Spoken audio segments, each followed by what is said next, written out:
when it comes to the latest attack on Kiev, and what was the necessity of the attack in your opinion, and what was the main objective of the attack? We had the Russian attack on Kiev, and then response coming from Ukrainians on Donetsk and other regions. Your take on that? Well, first, a couple of clarifications. The reports that the Russian side targeted the building of the cabinet ministers in Kiev is false. It was an accidental strike. The evidence that the Russian side and my sources show is that there was a strike accidentally by part of an Iskander missile, that the damage inflicted on the building was inconsistent with the normal payloads of either Russian drones or Iskander or other ballistic missiles. So let's leave aside the speculation about why the Russians intended to hit the cabinet building, because they didn't intend to hit the cabinet building.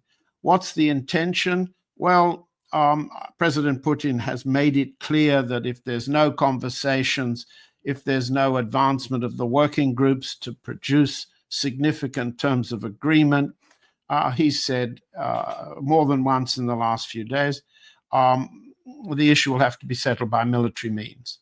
And we've seen an increasing display of Russian military capacity, and a more or less, it's unclear how sustained it is. The General Staff have long wanted, and we've discussed before, the electric war campaign. And it's long been the Russian strategic target to turn the lights out in Ukraine and cut off electricity supply such that arms can't flow. European leaders can't catch the train out of Poland across the border to Lvov and Kiev and so on. The electric war campaign struck Tripilska, a power plant, which knocked significantly the lights out in Kiev and other connected regions.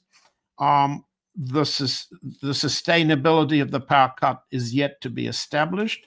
But it's clear that after President Putin offered President Trump last February in their telephone call a suspension of attacks on energy infrastructure, the Russian side did, in fact, suspend the electric war campaign.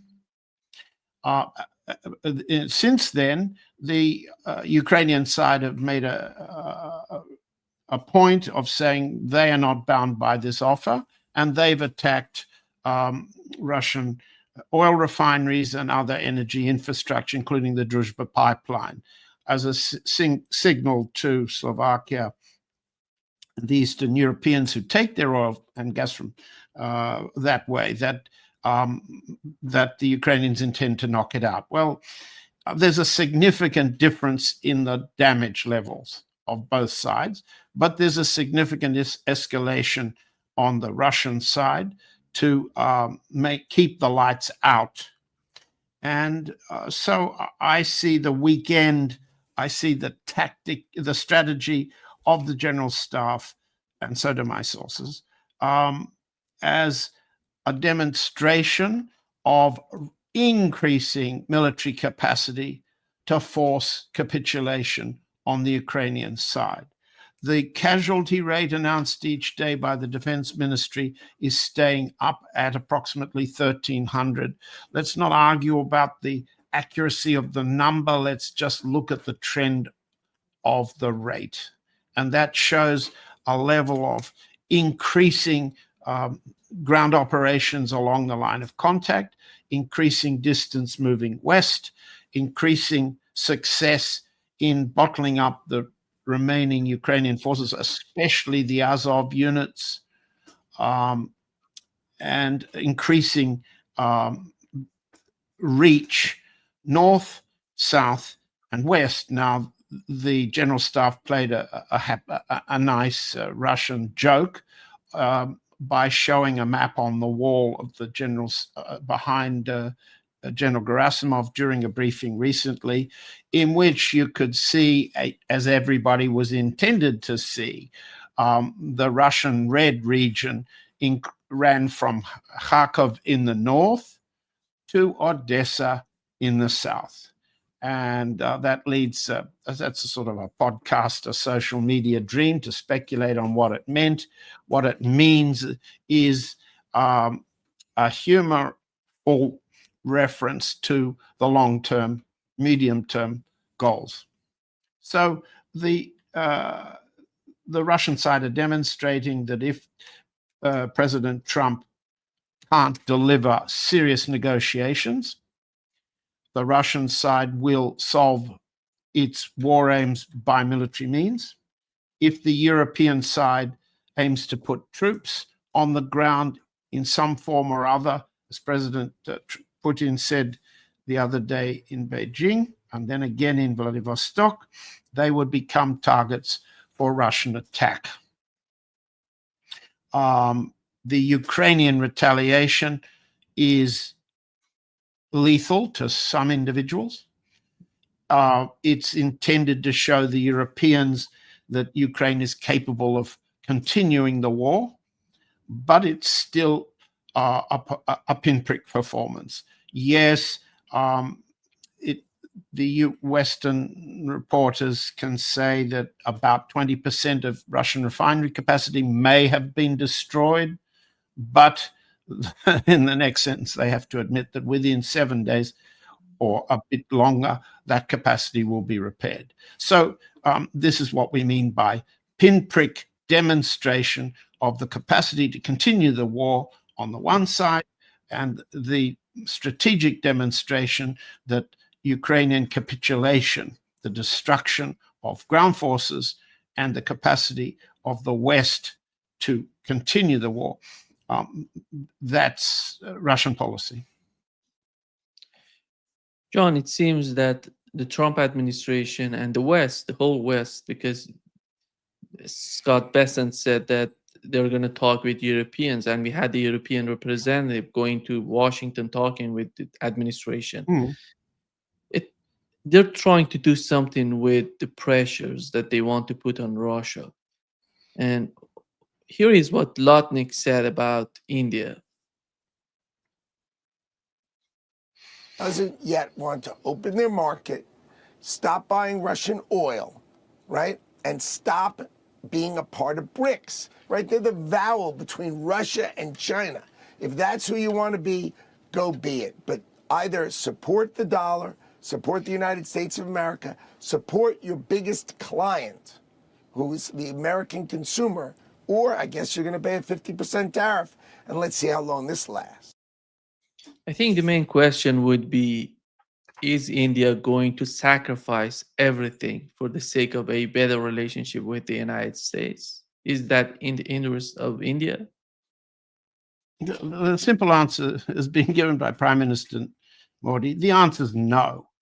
And a fellow like the Secretary of Commerce, Lutnick, is not a serious representative of either US military policy, which has switched to the strategic military relationship with Pakistan, nor is he a serious representative of bilateral trade, and he can only reflect the kind of primitive Trump notion that that escalating threats and actual military and tariff attacks against the weak will compel compliance. Can I make us? I find it less informative for our audience to talk about a man like Lutnick. Lutnick and Vitkov are bag carriers. They're intermediaries for massive bribery, and they're standover men. The man who carry the bag that collects the money after the US threatens to intimidate and stand over weaker countries or countries it thinks to be weaker. Let's not talk about him. let's try to show what's weak and what's confusing and what's still strong about the US lineup. I think that, and why India, Venezuela, Iraq, Myanmar, and Canada and Switzerland are picked as tariff targets. Okay. On the one hand, you have confusion as an American tactic. You see, for example, at the announcement at the White House of the renaming of the Department of Defense, Department of War, General Dan Kane, the chief of the General Staff, a special forces officer and a pilot, former pilot, said very little. He can't speak very well, but he emphasized that the U.S. objective, and I'll just read it. I'm looking down at the script he gave. The role of the U.S. strategy is clear and unambiguous to deliver peace through overwhelming strength. I remind everyone that the U.S. military can reach any adversary at the time and place of our choosing. That's escalation dominance, intimidation, power multiple. We will pick on you when you're least expected. We will pick on the weak. And then Pete Hegseth had to say the other part of this formula. Mr. President, he said at this meeting on the War Department, I'm looking down at what he said, is going to fight decisively, not endless conflicts. It's going to fight to win, not to lose. We're going to go on an offense, not just defense, maximum lethality, not tepid legality, violent effect, not political correct. Now, this is the war talk of not losing wars and picking targets where US has the capacity, it thinks, of overwhelming strength. We've seen a display of the US attack, and Trump made another point congratulating Kane on this when the Iranian nuclear processing plants were attacked. But there was no defense. They attacked in circumstances in which they knew there was no defense. We've seen more recently the ludicrous display of maximum, or what Kane called overwhelming strength and maximum lethality, Hegseth's words, when the US fired a drone at a speedboat somewhere in the Caribbean, killing all individuals on board, allegedly because it was a Venezuelan drug dealing boat. This is the kind of war to win that's their military tactic, with confusion as to targeting and uncertainty as assets. We see the same thing in their economic policies. The same approach to attacking what targets perceived to be easy pickings. India for 50%, Brazil for 50%, a penalty tariff, Canada for 35%, Switzerland for 39%, although Switzerland got a carve out for gold and pharmaceuticals. Its real tariff is about 12 or 15%. Iraq, Myanmar, Serbia, these are the penalty targets. Small pickings, right? Not China, not even the European Union. But we've just seen that the Energy Secretary, Christopher Wright, a shale oil technology salesman, threatened that the US will not impose more secondary sanctions against the oil trade, to which Lutnick was referring, unless the Europeans stop importing Russian oil and Russian gas. And you can expect a representative of the shale oil business in Russia, in the world, in the United States, you can expect Wright to be trying to use secondary sanctions to drive up the price of oil in order to make shale oil business, his line of business, more profitable again. But again, what are these threats against targets really mean? Well, I'd suggest, again, and we've talked about it before, that US strategy is to avoid losing war. Second, it's to sequence both the economic warfare and military tactics so as to maximize the impact of US military superiority against a target that either isn't capable of defending itself, or isn't putting up a defense, or isn't ready to defend itself. So you get the speedboat blown up, and you get Iranian nuclear storage plants and processing plants attacked. And that's the Trump doctrine, his word, obliteration. Now, this is happening at the same time the White House understands that none of this is gaining votes. And this is really important. I can hold it up. I'm not sure that anybody can see it. Okay? What will I say? The President Trump's job approval is going down. It's going down. The approval of his handling of the Russia-Ukraine war is getting worse. In other words, everything we've said is not making any difference to the calculations that are central to any White House, not simply the Trump one. I mean, I was in the Carter administration White House, and several of your guest podcasters have been in other in other administrations. For example, Craig Roberts, for example. The telling calculation is always votes. The telling calculation is always the midterms and the next presidential election. And the paradoxical situation, which is facing Trump himself, half understands, half doesn't understand. But Stephen Miller, the deputy chief of staff, does understand. The problem is all this war talk is not gaining votes, it's losing votes. It's not strengthening the MAGA constituency, it's weakening the MAGA constituency, increasing the undecideds, and making the battlefield states' outcome look weak. So what's their response? It's to militarize the next election. Stephen Miller's approach is Trump's approach. It's applying the foreign strategy to the domestic battlefields.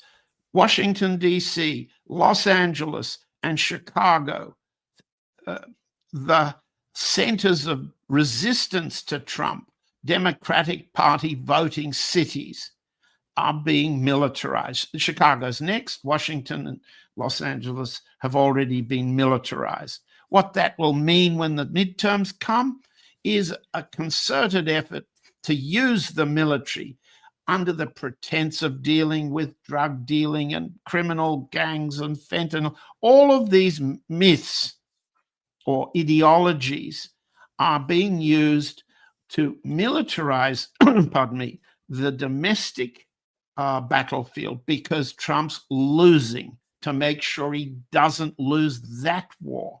Now, put the two together, come back to your question, how to run a government to make sure that you appear to be winning, but you never lose, how to make your foreign policy appear to be peacemaking when it's war making, and how to make sure that that you can continue to count on winning, retaining, controlling the Congress, which will be lost if the midterms are lost, and then preserve your power and Trump's retirement and his son's fortunes and his wife's fortunes. All of that has to be preserved before 2028.